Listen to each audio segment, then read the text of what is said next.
ওর টাকা নিয়ে মাদ্রাসা করা মানে একটা বেঈমান কাফের একটা মোশরেকের টাকা নিয়ে সে মাদ্রাসা করলো। এখন ওর নামটা নিতে গেলে আমায় বিশ্বাস করেন আমায় মুখ ধুতেই হবে। কোনো ইমাম সাহেব ওকে সমর্থন করে, ওর পাশে দাঁড়ায়, সেই ইমাম সাহেবের পিছনে নামাজ হবে কিনা সন্দেহ জেগে যাচ্ছে। ওর হাতে পানি খাওয়া হারাম। ধর্ম যার উৎসব সবার, এটা হতে পারে না।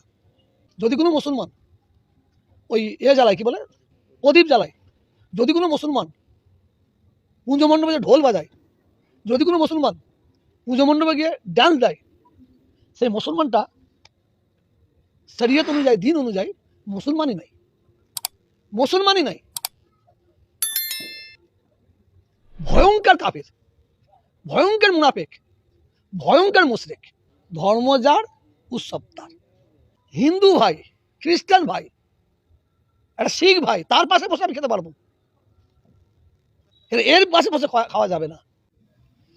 ক্যানিং পূর্বের বিধায়ক সওগাত মোল্লা তিনি রাতের বেলা দুর্গা পুজো এতে গিয়ে পুজো করছে, সেখান থেকে পুজো করে সকালবেলা গিয়ে আবার মাদ্রাসার ভিত খুঁজছে। আপনি একজন পীর ঘরের সন্তান হয়ে আপনি কি চোখে দেখছেন, কি বলবেন? দেখেন, আমি ওর নামটা নিতে লজ্জা করি।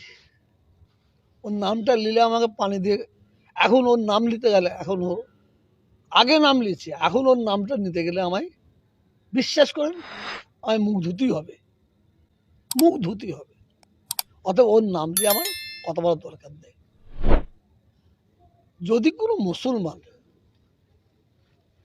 পুজো করে, যদি কোনো মুসলমান ঠাকুরের কাছে যে মাথা নত করে, যদি কোনো মুসলমান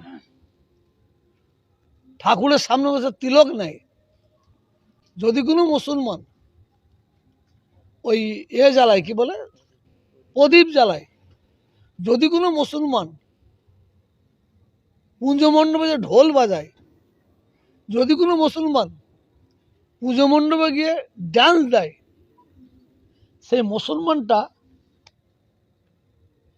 শরীয়ত অনুযায়ী, দিন অনুযায়ী মুসলমানই নাই, মুসলমানই নাই।